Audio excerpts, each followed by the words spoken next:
policy proposals.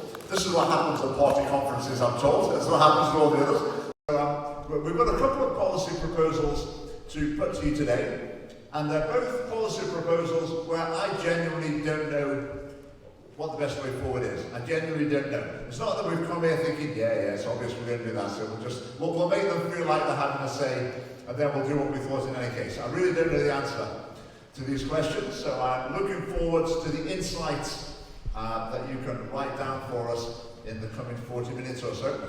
So coming to your table are a couple of bits of paper, and there's pens on your table. One of them says policy proposals about same-sex marriage, and the other one says abortion at the top and says current policy. Right, so I'm going to talk about these things a little bit, just to introduce it. Then I'm going to disappear and leave you to it, to pool your wisdom at the tables and to write comments in as you see fit. Right, the first topic we're going to look at as a policy proposal is same-sex marriage. Now, it's quite common to hear people, when they talk about the Scottish Family Party, in fact, we saw it in Paul's thing there, and the accusations against him, that the Scottish Family Party is against same-sex marriage. Well, it's not true. It's not true. We do not have a policy on same-sex marriage deliberately. That's what we decided to do. And I'll explain to you why we thought that. We thought if we did, if we had a policy saying we're against same-sex marriage, wouldn't that be the first question in every interview? Wouldn't that be the first thing that people wanted to pin us down on whenever we were spoken to? We also thought, same-sex marriage, is that really the issue? Is it the issue for us around how children are brought up? We want children being brought up by their mum and dad, married in the family home. Okay, whether some other people, same-sex people, get married, does that really affect us? Is that really our business? So that was another reason. We thought as well, there are some of our members who don't actually oppose same-sex marriage. They agree with us on the other issues, but they don't agree with us on that one.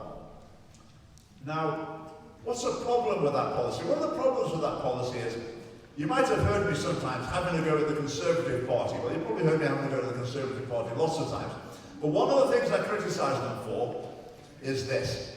Whatever the current issue is, they drag their heels and say, oh, we're sort of against that a little bit, but then 3 years later, they're saying, oh no, there's fine, it's water under the bridge, I just voted against it because of my constituents, I don't really have a problem with it now, it's all fine. So issue after issue, the Conservative Party, they sort of drag their heels at the time, and then forget about it. Then the next issue comes along, they'll drag their heels a little bit, then they forget about it.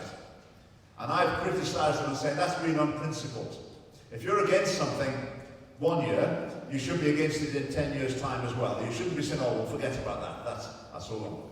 Now, if no one has, but if someone was to come along and criticise the Scottish Family Party and say, well, same-sex marriage, just because it's not the current issue, but are you not just ignoring it because it's something from years ago? Well, I find that tricky to answer. We also sometimes get asked, what's your definition of family? Well, a group of related people, usually living in the same house, probably bringing up children. But then we say, but our ideal, what we want to promote as an ideal, is children being brought up by their own parents, still together, married in the family home with the biological parents. Now, would it make it clearer what we mean by that if we did oppose same-sex marriage? I'll tell you what else has made me think again about this. Although Giorgia Meloni, the Prime Minister of Italy, now, have you heard her on the subject? Yeah. Straight out, against same-sex marriage. Okay. Now, what proportion of the Italian population agree with that? I'm not sure. It's certainly not over 50%, that's for sure, I would imagine. But there she is, as Prime Minister of Italy. So are we being unnecessarily cautious in backing away from this issue? And would it be a good, clear policy just to make it policy? So option number one, no policy. All right, option number two, we have a policy, something like this. Not have a policy on same-sex marriage, but say something like, some of the benefits of marriage, wedding box, tax breaks, etc., will only apply to male-female marriages. Other benefits, such as visitation and inheritance rights, would remain for all marriages. So just trying to clarify what we're doing. So remember the idea of the wedding box, giving first-time married couples a box of goodies, partly to help them on their way, partly to honour and celebrate and value marriage in our culture. But do we give that to same-sex couples? At the moment, we haven't answered that question. And our other benefits, we want to have like transferable tax allowance to help couples bring up their children. If one of them wants to stay at home looking after the kids rather than going out to work. Do we want that to apply to same-sex couples? But we don't think same-sex couples is the ideal situation. So our policy is a bit muddly. This would make it clear. This would make it clear. However, to contradict myself immediately, it would make it clear to people who bother to read this and think about it and understand it, but to most people would it just seem confusing.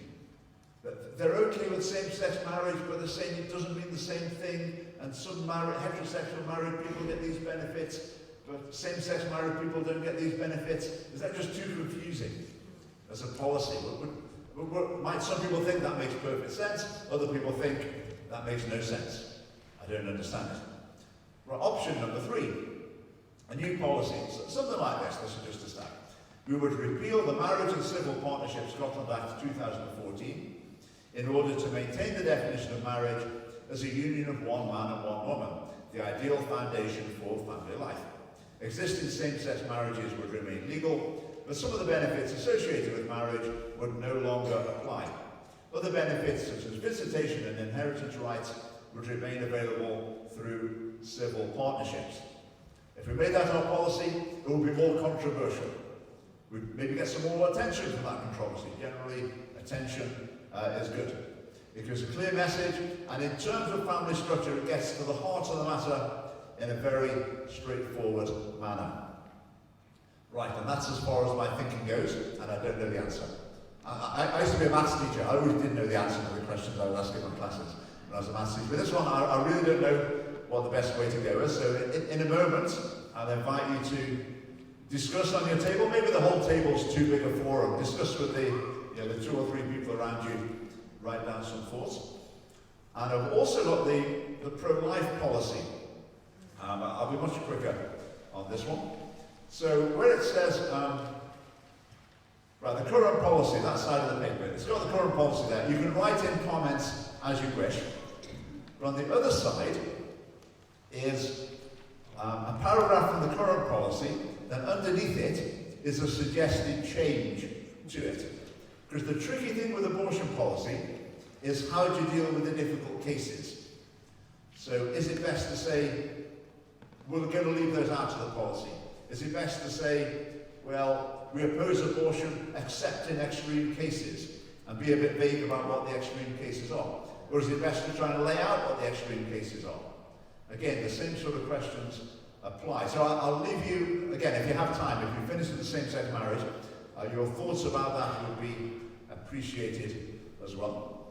Right, and we've got plenty of time for this, so I'll leave you to discuss and to write down your thoughts, and we will look forward to reading them. So on we go.